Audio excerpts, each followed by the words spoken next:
Is it safe to say that Michael Phelps is the greatest athlete of all time? Shh! Don't tell that to Usain Bolt or Ashton Eaton, but I digress. Well, considering the 23 Olympic gold medals he's accrued since 2004, it's tough to make an argument to the contrary. That hasn't stopped some people from trying, but are they right? What up, sports fans? I'm Paulo Camacho, and you're watching the Macho Sports Report.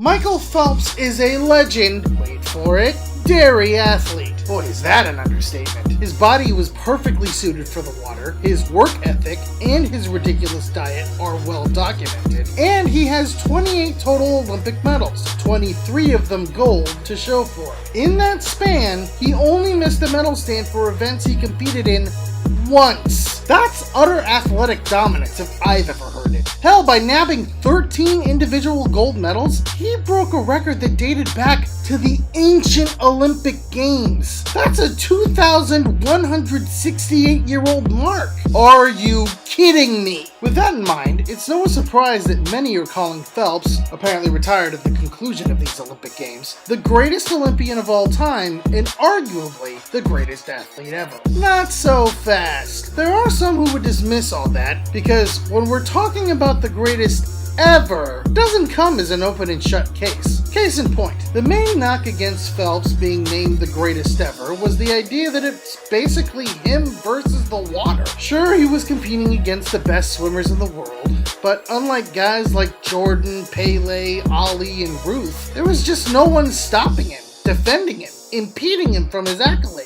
Another argument against Phelps actually dealt with what made him great, his skill set as a swimmer, and its incompatibility with other sports. After all, how would Phelps fare in baseball or basketball or boxing or football? Well, to be fair, you could easily say the same thing about the other sporting greats and how they would fare in the pool. It's a moot point. As for the former argument, sure, there's something to be said when players are being defended. The best defenders might have the tools to shut down some of the best athletes. And yes, Phelps doesn't have to contend with that. But we can't ignore the fact that we're talking about a double-edged sword of an argument. While the use of defenders inherently makes athlete versus athlete sports vary in difficulty, making a sport more difficult in the face of a tough defender, it also means the same sport could be easier in the face of a soft defender. You could say that man versus element, in this case Phelps versus the pool, is a great constant, one not bogged down by the subjectivity of a man-made obstacle. It's why, in my opinion, it's impossible to compare greats in the same sports over time. Ruth versus Bonds? Jordan versus Chamberlain? Brady versus Montana? I don't know who's better. They didn't have the same level of teammates, competition, or playing environment. It's kind of why you can make an argument that